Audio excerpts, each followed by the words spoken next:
Hello friends, welcome back to my YouTube channel stock market strategies. तो friends, video शुरू करने से पहले कहना चाहूंगा, अगर आप इस चैनल पे नए हो या वीडियो को पहली बार देख रहे हो तो चैनल को सब्सक्राइब कर लेना और बेल आइकन को प्रेस कर लेना ताकि नई वीडियोस की नोटिफिकेशन आपको मिलती रहे और आप स्टॉक मार्केट में अपडेट रहें। तो चलिए फ्रेंड्स, आज की वीडियो शुरू कर लेते हैं यहाँ पे।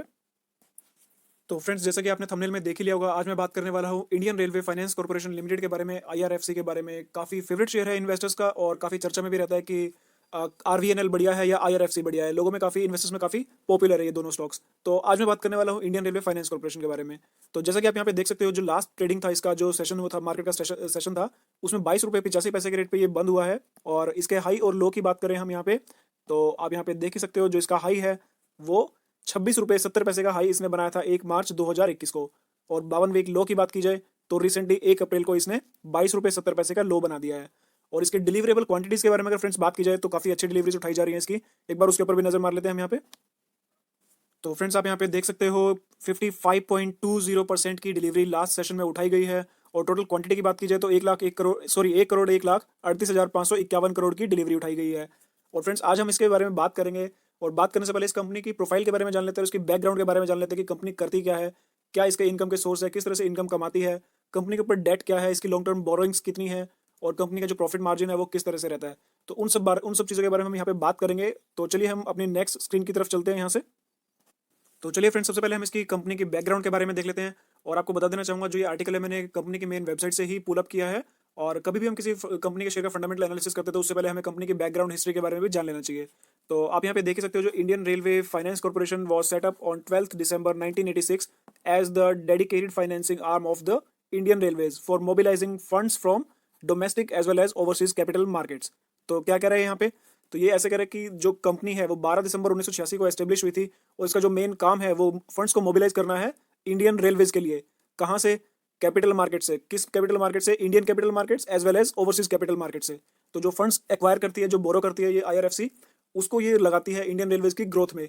और जब इंडियन रेलवेज की ग्रोथ में लगाती है तो ये उनको लीज पे देती है। और इसका जो MOR, मिनिस्ट्री ऑफ रेलवेज, इनके साथ लीज एग्रीमेंट है, वहां से इनको जो लीज की पेमेंट है वो आती है। जो इनके डेट्स जो रहते हैं, जो मार्केट से पैसे उठाते हैं, तो मिनिस्ट्री ऑफ रेलवे जो है इनको पेमेंट करती है, टाइमली पेमेंट इंश्योर करती है along with the profit margin. और आगे भी हम इसके बारे में पढ़ के देख लेते हैं यहाँ पे। IRFC is a Schedule A public sector enterprise under the administrative control of the Ministry of Railways। तो ये स्केड्यूल ए कंपनी है और जो किसके कंट्रोल में आती है, ये मिनिस्ट्री ऑफ रेलवे MOR के अंडर में। और आगे ये कह रहा है कि it is also registered as systematically in important non deposit taking non banking financial company NBFC ND and infrastructure finance company NBFC IFC with the reserve bank. तो ये NBFC की एज NBFC भी रजिस्टर्ड है और as IFC infrastructure finance company भी registered है RBI के साथ। आगे पढ़ लेते हैं। तो फ्रेंड्स, यहाँ पे आप देख सकते हो ये कंपनी की प्रोफाइल है। कंपनी की प्रोफाइल में ये मेंशन है, the primary objective of the IRFC is to meet the predominant portion of extra budgetary resources EBR requirement of Indian railways through market borrowings at the most competitive rates and terms. तो ये क्या करती है, Indian railways में जब भी कोई growth करनी होती है, जैसे कोई रोलिंग स्टॉक एसेट्स होती है, जैसे इंडियन रेलवेज की, जो कि लोकोमोटिव्स हो गए, कोच हो गए, जो ट्रेन के डिब्बों में हम बैठते हैं, तो वो इनकी कंपनी की क्या है, रोलिंग एसेट्स है। उनको डेवलप करने के लिए कंपनी क्या करती है, इनको फंडिंग करती है और लीज पे इंडियन रेलवेज को देती है। ठीक है। उसके बाद मार्केट से कॉम्पिटिटिव रेट्स पे पैसा बोरो करती है। जो IRFC है, जो भी फाइनेंशियल मार्केट से पैसा एक्वायर करती है, बोरो करती है, वो कॉम्पिटिटिव रेट्स पे करती है और उसके बाद जाके इनकी ग्रोथ को प्रमोट करती है, ग्रोथ में हेल्प करती है। और वो कैसे करती है? By leasing out to the Indian railways. जो भी प्रॉपर्टी ये सेटअप करती है, जो भी ये डेवलप करती है, उसको इंडियन रेलवेज को लीज पे दे देती है। और फ्रेंड्स, आगे ये कह रहे हैं कि from 2011-12 onwards IRFC has forayed into funding of railway projects and capacity enhancement works. तो अब ये 2011-12 से क्या कर रही है, रेलवे प्रोजेक्ट्स को भी फंड कर रही है और उसकी जो कैपेसिटी बढ़ाने का जो काम होती है उसमें भी फंडिंग कर रही है। The company has been assigned the additional task of funding railway projects through institution finance to extent of 1.50 lakh crore by 2019-20, जो कि ऑलरेडी जा चुका है और इनकी ऑलरेडी एनहेंस हो चुकी है। तो आगे ये कह रहा है कि IRFC has also been lending to various entities in railway sector.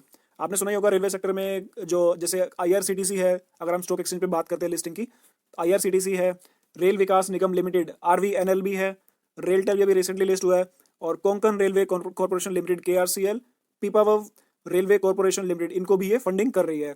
तो इस तरह से जो रेलवे का ग्रोथ है उसमें ये IRFC पूरी तरह से हेल्प कर रही है फाइनेंशियली, मार्केट से कॉम्पिटिटिव रेट पे पैसा बोरो करने के बाद। और आगे पढ़ लेते हैं यहाँ पे। तो फ्रेंड्स आगे तो इसमें कुछ ज़्यादा मेन खास नहीं है पढ़ने के लिए। अब हम चलते हैं इसके जो प्रॉफिट है, प्रॉफिट आफ्टर टैक्स और डेट की यानी कि लॉन्ग टर्म बोरोइंग की इसकी बात की जाए, अब उसके बारे में हम यहाँ पे डिस्कस करेंगे जो कि मेन कंसर्न है यहाँ पे। एक बार चलिए उस पर नज़र मार लेते हैं। तो फ्रेंड्स पहले से मैंने कुछ प्रिपेयर करके रखा है आपके लिए, और यहाँ पे जैसे कि आप देख सकते हो IRFC profit and debt for year 2016। तो आप यहाँ पे देख सकते हो जो प्रॉफिट आफ्टर टैक्स 2016 का जो पैट है इनका या 848 करोड़ रुपए के आसपास था।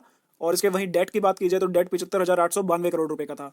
ठीक है, तो ये था 2016 का। अब हम देखते हैं 2017 का।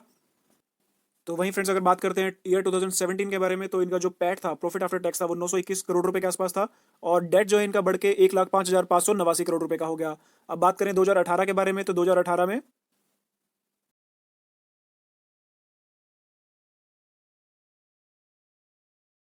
2018 की अगर यहाँ पे बात कर ले, एक सेकंड, चलिए स्क्रीन नॉर्मल हो गया है। तो आप यहाँ पे देख ही सकते हो फ्रेंड्स, जो 2018 का इसका डेटा है, जो प्रॉफिट आफ्टर टैक्स है, वो इनका 2,049.09 करोड़ रुपए हो गया था।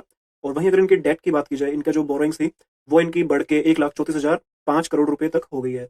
तो फ्रेंड्स इससे आप देख सकते हो कि जो इनका ईयर ऑन ईयर बेसिस पे, क्वार्टर ऑन क्वार्टर बेसिस पे जो इनके रिजल्ट्स है, काफी अच्छे परफॉर्म कर रही है ये कंपनी। अब बात करते हैं 2019 के बारे में यहाँ पे। तो फ्रेंड्स आप यहाँ पे देख सकते हो 2019 में जो इनका प्रॉफिट आफ्टर टैक्स है वो 2,254 करोड़ रुपए का हो गया, और जो इनका डेट है वो 1,73,932 करोड़, काफी बढ़ गया, लेकिन प्रॉफिट भी काफी बढ़ गया इनका यहाँ पे। और फाइनली अगर 2020 की, हम जो पिछले 5 साल के बारे में डिस्कस कर रहे हैं, तो अब पांचवा साल जो है पीछे से 2016 से, तो 2020 की अगर हम देखें यहाँ पे, तो प्रॉफिट आफ्टर टैक्स जो 2020 का था काफी अच्छा बढ़ गया इनका 3,659 करोड़ रुपए। और डेट जो है वो इनका डेट भी यहाँ पे बढ़ गया, हालांकि मैं इसे रेड कलर में करना भूल गया और मैंने इसको ग्रीन में कर दिया बाय मिस्टेक। तो जो इनका डेट है वो भी 2,44,425 करोड़ रुपए का हो गया।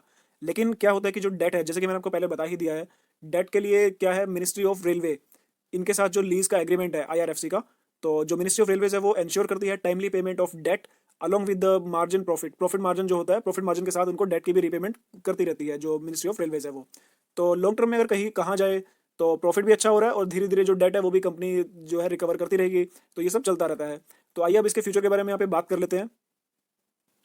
तो इसके ओवरऑल फंडामेंटल एनालिसिस के हिसाब से अगर हम इसके डिसीजन ले एक IRFC के बारे में, तो मेरी तरफ से मैं यहाँ पे पर्सनली बाय करना चाहूँगा इसको, क्योंकि काफ़ी अच्छे फंडामेंटल्स हैं। लेकिन जो इसमें मेन कंडीशन है वो ये है कि जो आपको इसको मेन होल्ड करना पड़ेगा लंबे टाइम के लिए। आपको ये 1 महीने, 4 महीने, 6 महीने में रिटर्न की कोई गारंटी यहाँ पे बिल्कुल भी नहीं है, ना ही मैं ऐसा कहने वाला हूँ।